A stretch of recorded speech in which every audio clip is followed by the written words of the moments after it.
Welcome, everyone, back to Tachyon Transmissions. This is the podcast for all things Star Trek and science fiction. I am, of course, your host, Byron Lafayette, and I'm joined by my co-host, Jordan Morris. And we are going to be diving into this week's episode, Through the Lens of Time, which is episode 5 of Strange New Worlds, season 3. But before we dive into this episode, Jordan, would you like to introduce our B plot for this podcast episode? I would absolutely love to introduce this week's B plot episode, or thread, I should say.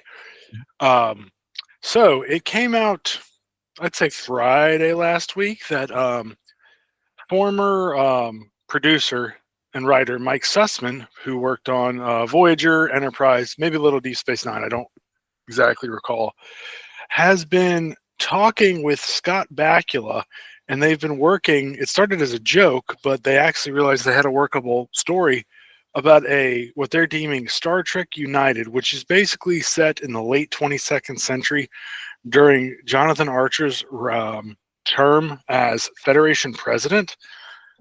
And Bakula has been helping develop the concept, and both of them had panels at Star Trek Las Vegas this weekend and discussed it. And as Scott Bakula said, it's like, hey, are you coming back? Would you come back? And he goes, hey, you never know, which I take to be a good sign. I think this is an absolutely fascinating idea.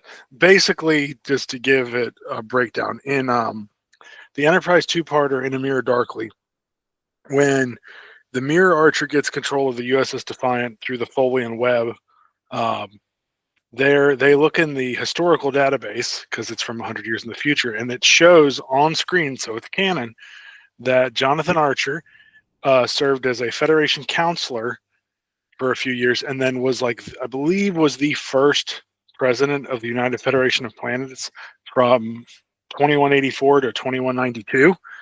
So, like, I'm thinking Star Trek meets the West Wing, and oh my God, shut up and take my money. I absolutely love that concept, because I've actually said for probably the last like 5-10 years or so that Star Trek really has the potential to branch out into different genres of TV, I guess I could say. I remember one time I always said, like, hey, like Grey's Anatomy is such a big show, why don't we do Starfleet Med, where it's a medical show set in Star Trek or whatever. And I remember that I'd always kind of thought, like, hey, you know what? I wonder what a political show would look like, in Star Trek. And I never really had an idea in my head, but I just thought, it just kind of went into my head. I don't even think I thought the West Wing, but I just thought, like, oh, I wonder what that would be like. And then it went out of my head and I didn't think about it again. But man, like, a Star Trek meets the West Wing is such a golden idea. Like, it's so good, because we've gotten some tantalizing story plots and story ideas of the Federation and its political movements throughout, with the different empires and the different, like, shadow governments within the Federation itself, Section 31, all this different stuff, that I think this could be really, really good. And there's so many, like, just to tie a few plot points in. Okay, you're early enough in the timeline. You can have border skirmishes with the Klingons. The Romulans, this is probably going to be after the Earth-Romulan War. So what are the repercussions and the fallout of that? Are they still lurking around messing in the shadows? You could bring, if you follow the book, The Good That Men Do, maybe Archer uses Trip Tucker as his Section 31 operative, and, not to make it a spy show, but, you could throw in some elements of that. The Tellarites are always grumpy. The Vulcans, the Andorians are militarist. Like, there are so many, like, rife species and opportunities to go here. You can add the Rigelians. You could, the one thing I think they have to do, and I think you'll love this, I have not told Byron this yet. If they make this show, I want Ambassador Shran as another lead on the show. Oh my gosh, yes. Oh, yes, 1,000 times yes. Like, more Jeffrey Combs is never a bad thing, but just pink skin, them playing off of each other would just, and it actually would work thematically. They butt heads, but they're on the same side and they respect each other. But then you also have that callback to Enterprise, and you have characters and people are already familiar with and like. Man, I'm thinking now, like you said, like this kind of like trinity of characters where you have Archer, you have Shran, and then you have Trip, as kind of like you said, the more spy element. And that could be really good. Cause like, did you ever see the show with Kiefer Sutherland? I think it was Lone Survivor. Parts of it. I did not finish it, but it was good. Yeah, like that first season I remember was so good that they balanced the political intrigue, how you're running a nation, the diplomacy, but then they also had kind of that undercurrent of a conspiracy and spies.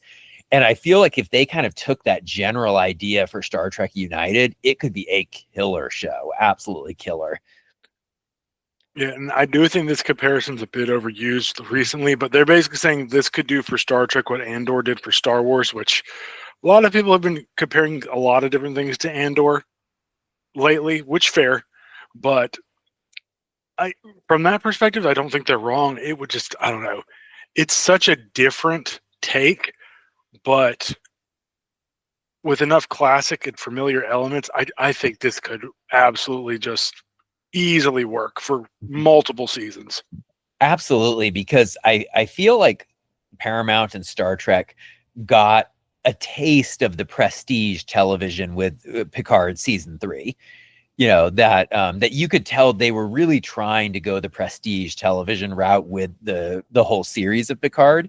And they got elements of it with season 1 and 2. There was a lot of issues, there, but like, I feel like they really hit the nail on the head when it came to season 3.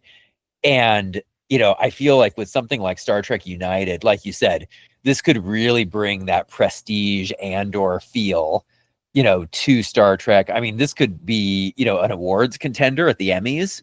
This could really bring Star Trek back to the awards circuit and, just be a really serious, thoughtful, philosophical, political philosophy show, that could really address, really interesting issues and, and it just could be fantastic. I mean, I am 100% on board for it if they do it.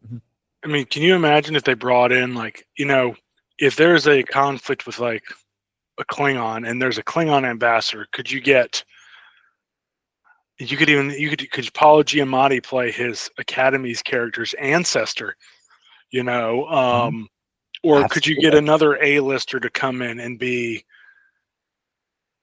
like a Klingon or an Andorian or something? I'm totally blanking on who, like just someone off the wall, but absolutely. Like, I feel like, especially, I would love, I know there's always the temptation for serialized storytelling, but like, I would still love a show like this to deal with political issues of the week as well. Like have your overarching storylines, of course, but like you said, like the opportunity is so rife to bring in, like you said, these A-list actors, that I think I mentioned one time before that was like, hey, you know what? Bring Brad Pitt in as a Vulcan diplomat, for an episode. or like who would make a heck of a Tellarite? Mark Hamill. Oh my gosh, that would be amazing. And like, I'm trying to decide if like Harrison Ford, like I imagine Harrison Ford as a Vulcan. Of course, he's grumpy enough. Harrison Ford as a Klingon would be hilarious and awesome simultaneously, but I would love that. And you know what? Like another actor who would be great in like a regular role for United, is I would say bring Katie Sackhoff in. She already has been in prestige sci-fi with Battlestar Galactica. Like bring her in as some Federation or I know who she can play. Oh, I know exactly. She can play Shran's daughter. Oh, and she's like his chief of staff. You have Katie Sackhoff as Shran's daughter and Jeffrey Combs. Oh my god! Oh, the show just writes itself. The show It just literally writes itself. You know, it's like we don't even need writers. It's writing itself at this point, you know. Because he gives her grief and she gives it right back.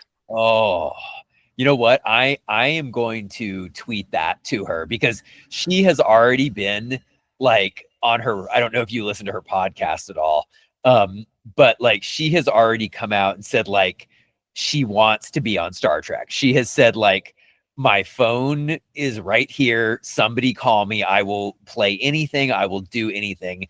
She's had tons of Star Trek alumni on her show. She's had like she's had so many characters on there. So it's like she is open to this. So it's like if anyone is listening, like Shran's daughter, that's what I want to see.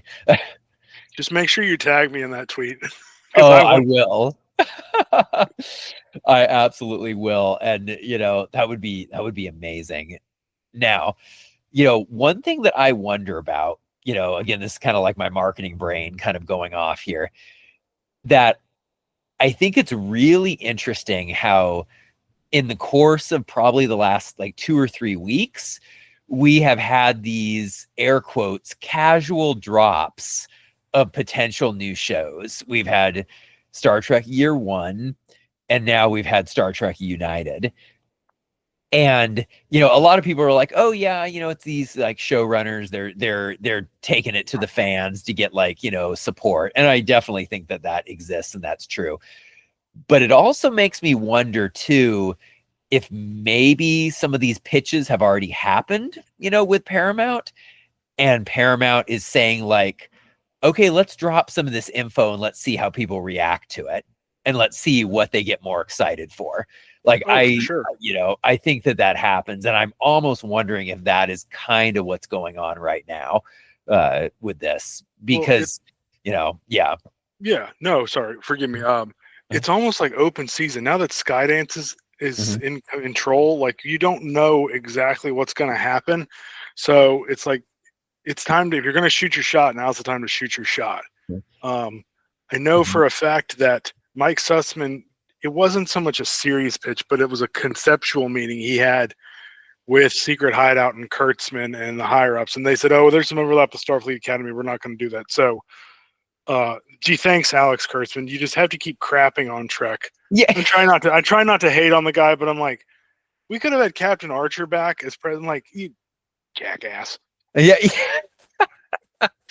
No, it's true because especially like Scott Bakula is like pretty famous for like being extremely choosy about his roles. Like, you know, he is not a an Eric Roberts, you know, who works for pizza and popcorn, you know. You're not wrong. That's perfect. But yeah. You know, it's like, I mean, he famously, they were begging Scott Bakula to come back for the reboot of Quantum Leap, and he was not happy with the role that they wrote for him, and he refused to come back because I was going to ask you, was it his role, or was there a pay dispute as well, or am I making that up? I had not heard that, but I wouldn't be surprised if that was it as well. Like, I know he wasn't happy with like his character, but I could easily see, you know, like a pay dispute in there as well, being network television and him being expensive, you know. But it's like, you know, yeah, he's cautious, you know. So it's like for him to be like, hey, you know what? I think I'm on board for this. It means it must be really good. Yeah, for sure. I mean, for him to come back as, he didn't come back as Sam Beckett. I love Quantum Leap, by the way. I loved, it's such a classic show. But for him to want to come back as Archer, and he helped develop this pitch, like this, I'm like, what are you guys doing? Like, the fact that they haven't greenlit this is kind of stupid, in my opinion. Like, honestly, like I can't even believe that this is a conceptual like pitch thing. Like, this is just like you said, just greenlight this. I mean, this is how you get fans back. And especially like, you know, Enterprise got a lot of hate when it was, you know, airing back in the day. It has absolutely been redeemed, you know, with millennials now who have like rediscovered the show and nostalgia. people who've gone back to rewatch it, that it is, there is no hate for Enterprise anymore. Like, Enterprise is pretty beloved now. Oh, From for what I've sure. seen, Like, that was sort of the beginning of the declines of network TV, and then it got, we know the death of UPN and all those things. There was a lot of factors. But like, and I mean, I remember when they moved it to Friday nights. I was 15. Like, I wasn't at home on every Friday night watching it. I was out and about doing stuff with my friends. So it is what it is. It sucks, but this show writes itself, like you said. It's now definitely going back to what you were saying. Like, all these pitches, I wouldn't be surprised to see some more. We know Kurtzman and Secret Hideout are basically fighting to get their contract some sort of extension. So they've had the year 1 pitch, and there's some there's the Janeway live action pitch. There's the William Shatner Kirk project. Obviously Legacy staying around, which, by the way, I don't know if anyone else saw. Terry Matalas was at Star Trek Las Vegas with Todd Stashwick, and Todd Stashwick is going to be in Vision, which 100% on board with that. He's great in everything. But Shaw was going to come back as an emergency engineering hologram who did not ever want to be shut off. Oh, that is amazing. I'm like, yeah, I'm sold. Like, I was sold anyway, but I'm 100% sold. And he basically, Matalas had said he's got like the opening for the show, and it involves the Klingons, and that's all he said. And I'm like, you're killing me, man. You're killing me. Oh, it's so interesting. Like, there is a part of me that does honestly wonder, like, I think we are going to get something with Legacy. Like, I don't know what exactly that is. I could honestly see, Paramount, wanting to turn it into a theatrical movie, with Patrick Stewart and just kind of like everybody back and try and see if they can get some nostalgia, dollars in that. I could see it a miniseries. I could see a streaming film, but I'm fairly confident to say I think it's going to be coming back.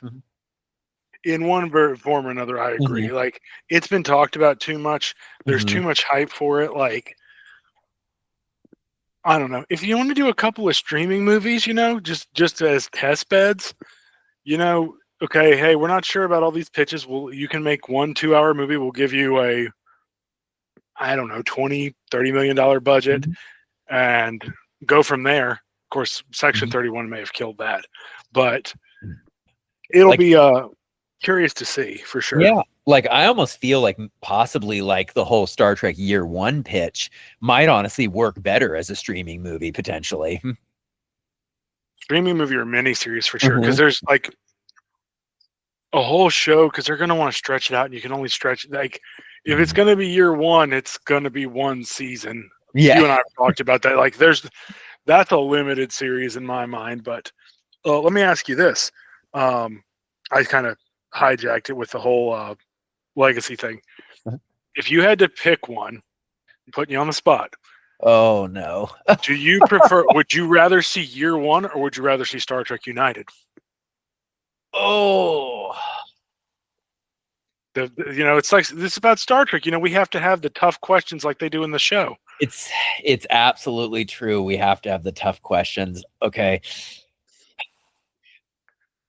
No there judgment either way. Okay, there was a lot of love that I had for elements of what I was hearing with year 1. Like, and I've been very open about that. I want like a Paul Wesley, led phase 2 or something like that. I've been very open about that. But honestly, I think if I had to choose, gun to my head, I think I got to go Star Trek United. I think, because like I it's kind of weird, but like, Star Trek Enterprise is probably as close to, like, air quotes, my Trek as we can kind of get, because what was kind of funny was when I grew up as a kid, like, I didn't have TV, so I didn't see a lot of reruns of Star Trek episodes. Like, I saw a few here and there of like the original series. I saw a few TNG. But for the most part, my Trek growing up was like watching all the movies, watching the TNG movies, watching, the Shatner movies. And I just watched them over and over again because I loved them as a kid.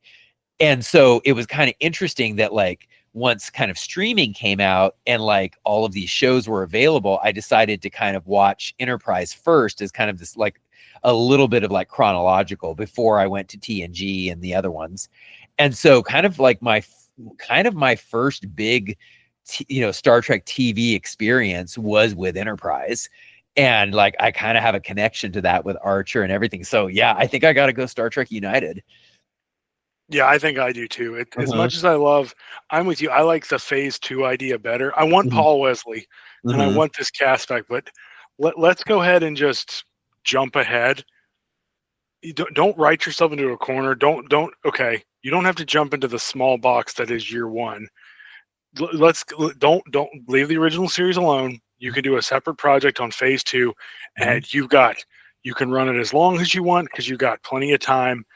There's a lot more creative freedom. I'm not going to beat a dead horse on that, but United is such a wildly different concept and such a fresh take that that's what I would prefer.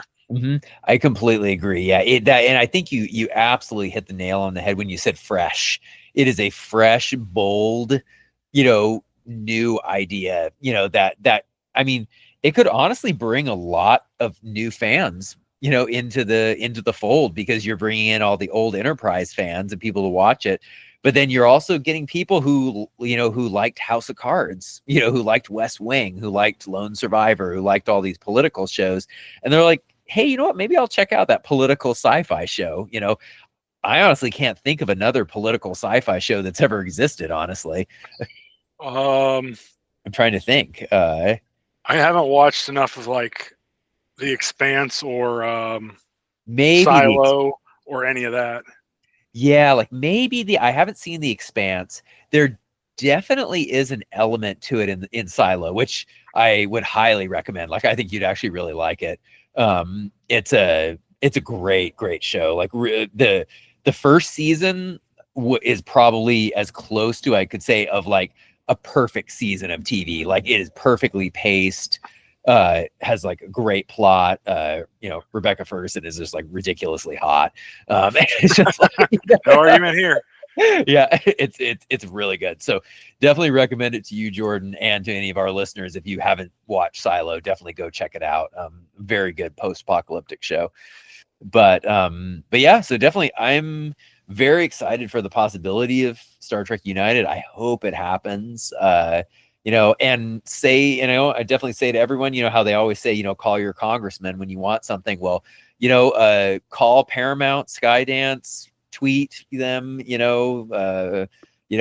however you use social media, tell them that you want to see it, send emails, call them, whatever, let them know you want to see it. And, that stuff does make an impact. They do listen when fans, make some noise. So.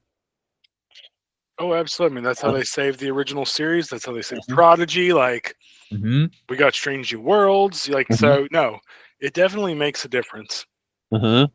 Absolutely. So, well, we'll keep you updated as we hear more about this, and any rumors or anything we hear, we'll let you know on Tachyon Transmissions. And now we move over to our A plot, which is exploring, as we said, the latest episode of Strange New Worlds. And this episode was a bit unexpected in the sense that, we went full horror, with this episode. And were you expecting that, Jordan? No, not at all. I felt almost like this was a cross between like Indiana Jones and Event Horizon. Yes, I think very, very accurate. Like, like we've had horror before, with like Shuttle to Ken Forey, yes, where we had zombies and everything like that. I was not expecting the creep factor. Like this episode did have a creep factor to it. Oh, for sure. With like possession and like someone on there's got Star Trek's got a weird history with body horror. There was somebody in the first couple of seasons of Voyager who had a thing for body horror. The Vadyans, Threshold, but the less we talk about Threshold, the better. But yeah, there's a little. I never thought I would see. It's funny since Star Trek's come back. Like when Discovery was on, I never thought could say I saw a Klingon sex scene. Yeah, But we did. So did not need to know that they had spiked nipples, but now that we know, so whatever. I was not expecting to see Gamble's eyes just ripped out, burned out, whatever they did. It was, yeah, that was very jarring. We'll put it that way. Mm-hmm. Yeah, I was not expecting that. And I think also what kind of made it worse too was that Gamble was such a pleasant character too, that he's this guy who he's almost a stand-in for the audience in the beginning, Agreed. that he's so happy to be on the Enterprise. He's so excited to go on an away mission. He basically is how like how you or I, Jordan, would feel if we got to go on our first away mission, on a spaceship. Like how cool would that be? Oh, absolutely. And then just to see something so horrific happen to him, but I guess like what are your overall thoughts on this episode? Because I know that in some of our conversations we had before, there was stuff we liked and there was stuff we didn't like. So there were some things I liked. This isn't a bad episode. It was definitely better than the previous one, A Space Adventure Hour. It just was very jarring. A lot of stuff felt like it came out of left field, and I felt like everything resolved itself a little too quickly and a little too easily. If you're caught in layered space where everything's out of sync, they worked it out kind of quickly. Also, always listen to Spock. I mean, come on. If Spock tells you this is a bad idea, but Roger wants to do it, Spock. Like, no, we're going back to the ship. Okay. I don't care if he's your new boyfriend. No, we're going back to the ship. It was absolutely true. Because when I was watching it, my mom had said like, "Oh, I'll watch it with you," because she's been watching like Strange New Worlds with me. And literally as soon as they don't listen to Spock, she said something bad is going to happen. They should have listened to Spock. Also, like Christine's like, "Oh, since you or Roger are friends," and Spock shut that down real quick. I like that. I'm like, "No, Spock, she done did you wrong. Don't take any crap from her." And he's like, "That's a matter of perspective or opinion or something." That was funny to me. It was funny. I really liked that he had no time for Nurse Chapel, and I also liked that Leon also had no time for her. Like that one line that is just dripping with just like that she does not like her when she says like, "Well, let's see if this door likes you." Like, oh, that was icy, so icy, I love it. Salty Lon, salty Spock. Oh, absolutely. And it's like, Nurse Chapel is continuing on her journey from hero to zero, as I like to say. That she is just becoming the most disliked character on Strange New Worlds very swiftly. And I don't know if they're doing that on purpose or it's just, how she's being written. I'm not sure. But how did you feel about the split narrative? Because we had the storyline with Gamble on the ship, and then we also had the other storyline of Spock and the away team in the interdimensional prison. How did you feel that was handled, like splitting that up? Because personally I felt the strongest part of the episode was the scenes with Gamble and Mbenga on the ship was what I felt was the best. I would agree with you. They're both strong enough plots they can honestly take their own episodes each. Again, another 15-20 minutes to this episode I think would have helped. The resolution in the prison was a little too quick. We didn't get enough of each of the individual pairings when they were separated. A little bit more from that, I think, would have helped. I don't know, maybe play it up. The whole Indiana Jones Last Crusade, the leap of faith thing, not a bad concept, but everybody's going to harken back to Indiana Jones and the Last Crusade, so it feels more derivative when it shouldn't. And then there's, well, actually, I'll get into that. Let me not get ahead of myself. I agree, like, Babs, I cannot pronounce his last name, so I'm not going to, is continuing, in my opinion, to be the best actor on this show, and he just kills it in every scene he's in. Like, he's probably the most likable character, and like, he cannot get enough screen time, in my opinion. And Gamble, I've really liked Gamble, and I get very sick of this Game of Thrones trope where they just have to kill someone for the sake of killing them. Though I am glad that there are consequences. Not everything always works out, but it just was. I hated it for Gamble. But definitely the interactions on the ship, a little bit more from Pelleia, because she seemed to be almost attuned to the ancient being that was possessing Gamble. That was interesting. Before I get ahead of myself, let me address this. I've seen it on YouTube, Twitter. A lot of people are complaining that, Gamble's eyes get ripped out, so they're going to like synthesize some new eyes, is what they say. And a lot of people are getting upset because it's like, well, then why is Geordi LaForge still blind? I think you absolutely have a point in that regard, but Geordi had a very rare condition. I don't remember the exact thing. His like optic nerves were dead. It's not that he didn't have eyes, but the whole nerve system was like dead. So maybe the treatment didn't work on him. But again, this is where we mentioned earlier, like, they're almost writing themselves into a corner. Okay, we're going to make this a Event Horizon knockoff, and we say we can regrow new eyes, but you're creating a problem with a future show, or a show that takes place in the future that was aired in the past. You know what I mean? Absolutely, because that I agree with you that was an issue I had as well, because it felt like basically the whole reason they say he's regrowing the eyes is like, it feels like because they're trying to play into the idea that Gamble is actually dead, that he's not actually there, and that's why his eyes won't grow back. I didn't think about it that way. That actually makes a ton of sense. I think that's what they were trying to lay the groundwork for, but like you said, they wrote themselves into a corner that I feel like there could have been a better way to kind of hint at him being dead without it having to be growing his eyes back. Like, you could have like maybe, like I said, if you want to go Event Horizon with the no eyes, that's fine.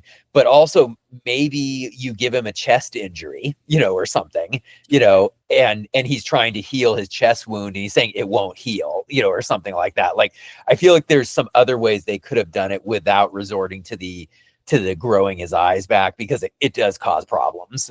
Or like a proto visor would have been a nice Easter egg for Geordi LaForge, I thought. Ooh, I like that idea. Like, you're not going to get another. It's actually an air filter for a car they just cut. I don't know if you knew that. I did not know that. Yeah, they just cut it and put like a little case around it. But to your original question, yes, I thought the scenes on the ship were the strongest. Christine and La'an paired on the planet was okay. Uhura and Ortegas' brother, because there's a romance budding there. And then we know Spock does not care for Corby, and I think it's mutual. So a little bit of we've seen this trope before, Mm-hmm. Absolutely. And, so I completely agree. It was, we, like you said, we didn't get enough on the planet side, because we got, I really loved, seeing the interplay between, Gamble and, and Mbanga, of like how they were interacting, this kind of, how he really is fond of Gamble and he really likes him, and they kind of, they're almost alluding, that he's kind of having this like kind of fatherly, relationship to him, and so it was kind of sad of seeing this relationship break down, and seeing how he's desperate to save him, and he's desperate to think like, oh, I can make this better. And I think that, seeing that interplay, with this malevolent force was just really well done. And I think that was probably like I said, that was to me the best part of the episode. And it kind of, I think those scenes were so good, between Mbenga and Gamble, that it kind of showed the weakness of the other portions of the episode. Oh, for sure. Mm-hmm. What did you mentioned a little bit, of Pelleia, and I think Pelleia has two standout moments, I think, in this episode. The first one when she says that she has no scientific I can't remember what she says, like no scientific, wording, but whatever it is that they brought up gives her the heebie-jeebies, which was just a great moment, I thought. And then we have, just the excellent, monologue on good and evil that she has, which was a perfect opportunity of how they intercut that humor at the end of her saying, "Do you want another one for the camera?" It was just so great. Oh yeah, the writing for Carol Kane in this episode was fantastic. Mm-hmm. Like, I wish the quality of that writing had been across the rest of the episode. Uh-huh. Absolutely. And I think that, for me, at least when I was looking down at the planet scenes, I felt like that the planet scenes could have been improved by maybe cutting down on the away party. Maybe if it would have been just 2 people or 3 at the most, maybe it would have been a little bit better. Like, I think there was just too many characters and not enough for them to do, personally. Mm-hmm. I agree. Like, even cutting it down to 4 would have been, maybe a couple other were killed by that exploding orb. I do want to touch on, I'm going to actually quote you here. This was your idea, and I'm giving you full credit. Oh, you have a documentary filmmaker filming the episodes or filming the adventures of the Enterprise. You suggested me, said, why didn't they make this a found footage horror episode? I'm like, if you're going to go horror, just go full bore and do a found footage episode, and you're interviewing them afterwards. Oh. That would have been this was your idea. I can't even take credit for it. Like, that would have been way more interesting than what we got here. Honestly, you adding in that part of saying, the interviews at the end would have been so good. And because I remember, there was a scene, it was down on the planet where you see, it's where, where the camera is showing all of them together around the statue. And I remember thinking, oh man, this would have been so good as a found footage film or episode. And it would have emphasized the horror elements even more so, of them trapped in this place. Can you imagine a found footage with Gamble stalking the Enterprise, killing people, with those creepy lines of dialogue that he was saying? It would have been so good. And then you could almost, if you split this up again into 2 episodes, okay, the Vesda Witch Project, episode 1, is them on the planet, and then they bring Gamble back. He's still hurt. Mm-hmm. And then part 2 is him stalking on the Enterprise. So you go basically Blair Witch, the first episode, and the second one is make the second episode Event Horizon. Yes, I 100% agree with you. And I think this episode really deserved to be a part 1 and 2. I realize that they feel they have a limited amount of time with 10 episodes, but the showrunners have said the Vesda, are the big bads of the series now. These are, they've said the Gorn are not fully gone, but I think the Gorn, as, this, malevolent force that our heroes are fighting, like it was in season 1 and 2, that's gone. We're having a new big bad that's coming up probably until season 5. And so it's why not devote a little bit more time to that introduction?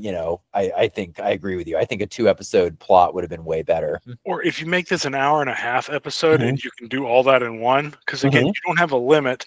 It just, they're trying to do too much. It seems, when we said that in our last episode about a space adventure, they're trying to squeeze too much in, and it's hurting. Mm-hmm.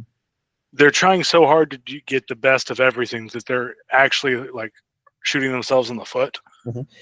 I completely agree, and I think that's a perfect segue, honestly, to the next thing with this episode of, that you had mentioned before, that this episode tries to do too much, that it tries to reveal too many mysteries, too many, shocking moments, that, it almost is like you can't, you can't process all of it, and then they become, undercooked in some ways, like, an example that I kind of think of is, the statue, that is over the well, that we see.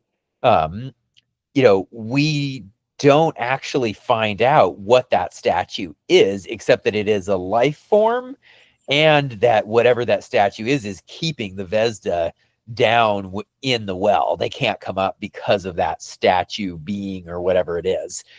But I was disappointed that we didn't get any information on what it was. Yeah, that would have been like a perfect opportunity for have some well-known voice actor to do, come in and make a cameo, say a couple of lines here and there. That would have been cool. Mhm. I don't know. Like, yeah, that one bothered me. And then, okay, so you have the Vesda, and based on what Trelane said at the end of his episode, he was, messing around on the old homeworld, which is Vadya 9, which is where they're at. So this, okay, based on that note, this appears to be the old Q homeworld. So are these malevolent Q? Are they enemies of the Q? Like, it seems like the Q is the society that achieved immortality, which actually kind of makes a lot of sense narratively. But then the whole interaction between Gamble and Battelle in sickbay, like, hold up, what? So are the Gorn the natural predators of the Vesda? Were they genetically engineered? Are they from another, the whole planet thing, it's almost like they're in their own pocket dimension. They're from another dimension, which actually comes from the 2013 Star Trek game with Chris Pine, Zachary Quinto. It had the commercials where William Shatner and the old Gorn were playing and then got into a fight. But yeah, that was the Gorn were from a different dimension in that. So are they pulling that in? Like, it's a lot of stuff, and if you've missed any of these little blurbs, you're completely lost and you don't make the connection. So like you said, hard to process, just too much information. Absolutely, yes. Because, it was, because like I remember like, completely flummoxed, by, why does, Spock see the roaring Gorn when he looks at, the pod, and then like you said, Battelle and, and Gamble, their fight was bizarre, because it was like we don't get any type of, there's no resolution whatsoever. Now, I'm not saying we have to have a resolution for everything in one episode, obviously. But I feel like you have to have a natural lead in to something, and I feel like, especially with the Battelle and Gamble encounter, there was nothing, nothing leading in or hinting to anything. It just happened. And I would have liked maybe something. I mean, even if it's to the point where maybe, they go, when they're in orbit around the planet, maybe Battelle starts having headaches, or she starts feeling something weird or something. I don't know. Like, I feel that there needed to be a little bit more leading into that, in my opinion. I agree. And then I felt like this almost reminded me a little bit of like an episode of the X-Files or Lost. They give you so many questions that don't answer anything. It used to drive me nuts. But like, at least with that, they would give you breadcrumb and breadcrumb and breadcrumb, and they might answer one, but by answering that one question, you had 10 more. Then this, they just kind of threw it all at us at once, and it's like, what? Oh, it's like we said, it's too much for the audience to process all at once. Mhm. Exactly. And I think that, the answer is exactly what you had said, that potentially this being a 90-minute episode, or, two 45-minute episodes, a part one and a part two, and, and yeah, it goes back to that this season is suffering a little bit from writing, that there is, I'm not going to say it's bad writing, because we're not at that point yet where I would say, we have terrible scripts necessarily, but compared to that, we had two absolutely stellar seasons, I think back a little bit, you know, comparing this episode, you know, if I'm comparing to other ones, I cannot remember. You can maybe help help refresh my memory. What was it in season 1? It was Ghosts of Illyria is I think, Yes, where they're down and it's kind of like the disembodied people, you know, that are floating around. Um, I feel like that was a great example of a Strange New World Star Trek episode that was very mysterious, you know, was creepy, you know, in a lot of ways, but it managed to not throw too much at you at one time, and it managed to leave a little bit of hints of mystery, a little bit of horror here and there, but it kind of was all neatly packaged. I agree. It was much better paced too. Mhm. Yeah, there was definitely some pacing issues, I think, with this episode. Exactly what you said, that the resolution in the prison, you know, is just a little quick. Also, you know, Gamble, when he goes down to engineering, I feel is resolved way too quickly. Uh, you know, in that we don't even know what he's actually doing down there, which was a problem for me. Uh, that I know we find out later that they say, oh, if he had gained control of the phaser banks, he could have released, you know, all of the prisoners down there. And, you know, I think that, you know, it's good that we find that out, but I would have rather heard that from Gamble in engineering, you know, with some type of line of that he's going to, you know, release his family or something. I don't know. I think would have been helpful, Oh, absolutely. you know. But um, you know, what did you think of the resolution of them imprisoning the Vesda in the transporter? Actually, that I didn't mind. It was actually pretty clever on Scotty's part. It shows his genius. It also plays in nicely during his next generation appearance, where he figures out how to suspend his pattern in the buffer for 75 years. Mm-hmm. Like, it shows, okay, he thinks outside the box in ways no one else does. I did like that. Mm-hmm. No, I agree. I liked that scene as well, and I liked when was it Lieutenant Kirk? I think it was when Yep, he it was says, Kirk. where did you send it?" You know, you know, and I love that when he, you know, that it was very good, and I agree with you that it shows he's very fast on his feet, and I also like, you know, that they continue to show like teamwork, you know, that we see, you know, Pelleia, you know, him and Pelleia working in tandem, you know, to kind of defeat this thing. Um, you know, and we actually didn't mention this, you know, we mentioned how much we liked Pelleia in this episode, and I think she was fantastic. You know, I also like that they show, you know, that she's a lot of times comic relief, you know, in the episodes, you know, that she's kind of eccentric and goofy and everything. But I liked that we got to see a little bit of ruthlessness in her too. Oh yeah. You know, you know, that you have, you know, Mbenga, you know, begging like, oh, release him, you know, I can save him, and she's like, nah, and just blows him away. You know, it's like, you know, I enjoyed that. I thought it was good, as much as I felt sorry for the doctor. You know, I think it was handled well thematically. Oh, for sure. You know, another thing I wanted to ask you your opinion on too, was I was expecting them to kind of go the traditional trope with Gamble of saving him from the entity, you know, of kind of the whole idea of like, oh, you can fight this, you know, and all that. Were you expecting that to be the resolution? Were you surprised that, you know, that he was dead all along, or were you kind of expecting that?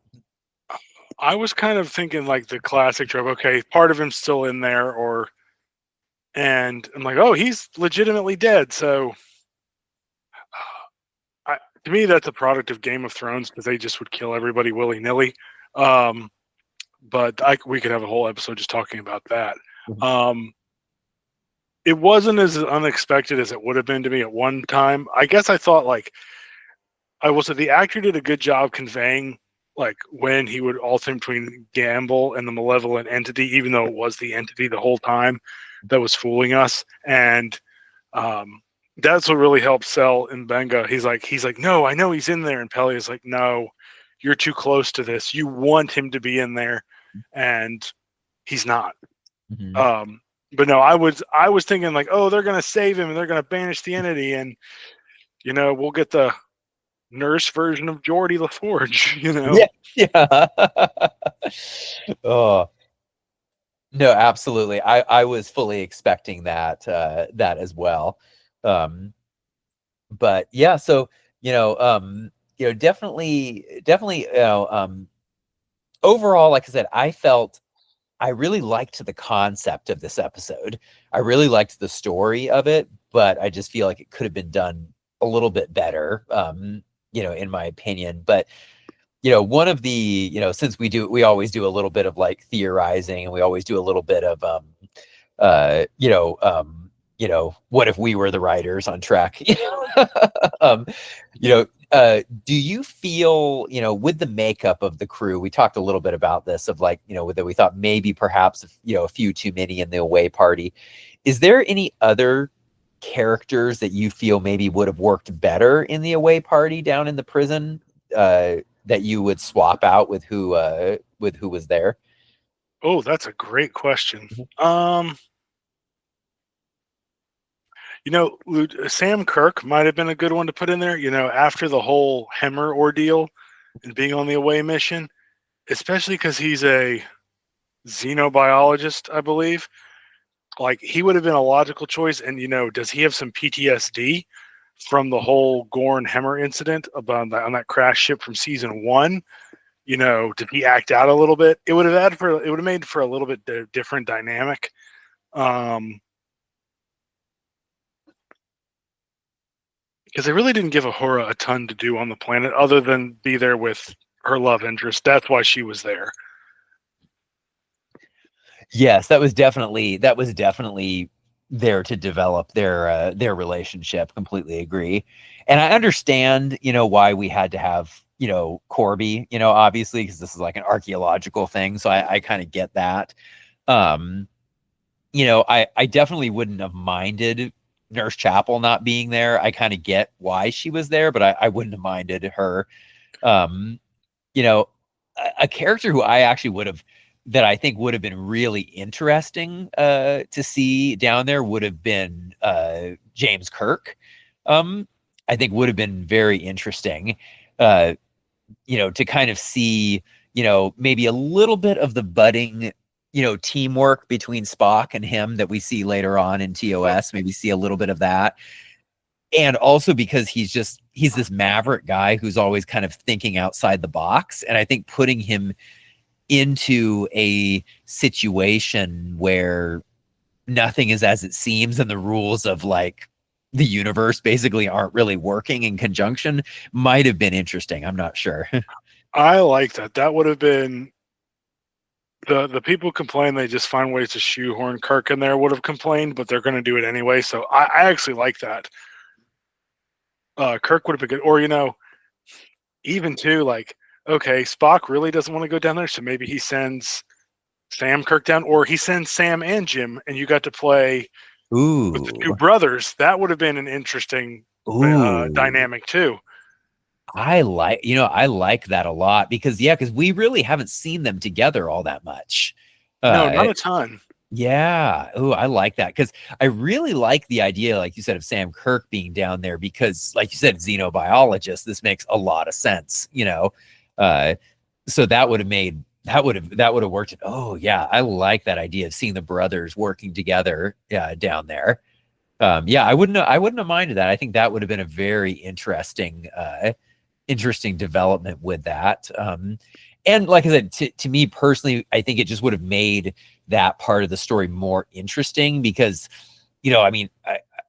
I hate to say it because I like all of the characters for their own reasonings, but I kind of feel like they sent kind of the most bland characters down altogether, and it just kind of made it not as interesting. I don't know. Like I said, I don't mean to be overly negative, but no, they did it for like they're trying to play all this this love triangle crap. Mhm. Actually, it's more of a square now between now that La'an and Spock are together. Like Yes. it's yeah, they're leaning too much into the relationships, and it's not that you can't, but it's like, okay, this is like the 4th episode in a row you've done this. Like, let's let's do something a little bit different. Mhm. I completely agree. I didn't mean to cut you off there. No, you're good. Yeah, because like, it reminds me a little bit. I don't know if you've seen any of the NCIS shows. A bit. But like I've been watching the original NCIS show for years. And one thing that I always really liked about it was that it does delve into, the relationships of like the agents, their wives, girlfriends, boyfriends. It does delve into that, but it does it very sparingly. And so, you'll go tons of episodes before they even mention, somebody's significant other. But it almost makes it so that you're thinking, oh man, I kind of hope they check in with so-and-so's wife. And then by spacing it out so far, whatever stories they do involving them are very hard hitting, and they're very emotional, and they work really well. Whereas, if you have it every episode, like you said, you're kind of checking your watch and you're like, oh, are we doing this again? Like, so I don't know. I think sometimes, less is more when it comes to that. Oh, absolutely. I want to segue back on your Kirk and Spock together comment from earlier. I'm jumping ahead to the next episode, which is the Salot Who Ate Its Tail. The synopsis came out yesterday or today, and basically Kirk is in command of the Farragut. I don't know why. And they run across a scavenger ship, and Spock's around. So we have Kirk and Spock interaction. I have a theory. Mhm. Okay, when we met the Serene Squall, they were pirates or scavengers. Is this the surprise appearance of Cybok? Oh. No inside information. This is just pure speculation. I just figured it was a good segue since you were talking about Kirk and Spock. So is it? Of course, that also might not work because then Kirk doesn't know about Cybok in Star Trek V. So maybe they meet him and they'll find a way around it. It'll be, yeah, I don't know. Yeah, It's just curious. No, that's fascinating. And honestly, that makes a lot of sense, honestly. Because they did hint, about Cybok returning. So we know he's coming back because they confirmed that. So that would be fascinating. And like, I would be down for that. Because I'm absolutely, salivating at the idea of another interaction between Cybok and Spock, especially young versions of them. I think will just be so interesting. Oh, for sure. And maybe this whole interaction is what leads to Cybok getting broken out of that facility where T'Pring works. And then he shows up later on this season. That would be really great, because like I definitely don't want Cybok to just be a one-off, in one episode. I would like him to have a little bit of an arc, just because, I've always said that I think that his villain is one of the most interesting villains in Star Trek. He's not terribly well developed in Star Trek V. There's a lot of problems, obviously, with the script and everything, but overall his character is so interesting that like I really want to see more of him. Yeah, because he's the best villains don't see themselves as the villain, and he doesn't. He thinks he's helping people, and for selfish reasons, obviously. But and in all honesty, he's not actually a bad guy. Misguided is probably a more accurate term. But no, it's yeah, I kind of wish we'd gotten him a little bit earlier, to be honest. I completely agree. Yeah, like I would not have minded, maybe earlier in this season of kind of maybe having him be a reoccurring antagonist for this season. Maybe like, honestly, like I wouldn't have minded maybe Cybok being the antagonist maybe for season 3, and then introducing the Vesda maybe for season 4 and 5. I don't know, I think it'll be interesting, but I'm looking forward to whatever they do with him. And I think that's very interesting speculation of possibly him coming next episode. Yeah, I could be totally wrong, but I figure, Because we're at the halfway mark of the, we have 5 episodes left for this season. So we have what, two more appearances of Kirk? I would say at least 2 more. Yeah. Okay, so yeah, at least 2 more. So we have 2 more appearances at least of Kirk. We have Cybok. We have the Vesda coming back. So we have quite a bit, happening. Wasn't there some speculation about something? There was a hint about Romulans too. Yes, there was. Yes, I remember hearing about that there was some big hints about that. So it's gonna be interesting. I have a feeling that it's gonna be kind of roller coaster-ish probably for the next 5 episodes, because there's just a lot that's gonna be happening For sure. this season. And I definitely hope that they continue to just kind of to get their footing and be better, because there's been some issues this season, but at the very least, this last episode was a lot better than the previous one, despite its issues. So what would you now, I ask this every episode. So what would your star ranking be for this particular episode? I agree with you. It's better than the last one. I said 5, 5.5. So I'm going to give this one a 6. It's a little bit better. It still misses the mark, but it doesn't miss it by as much. I think that's a very fair score. I'm going to, I think I am going to be a little bit more generous than I normally would be.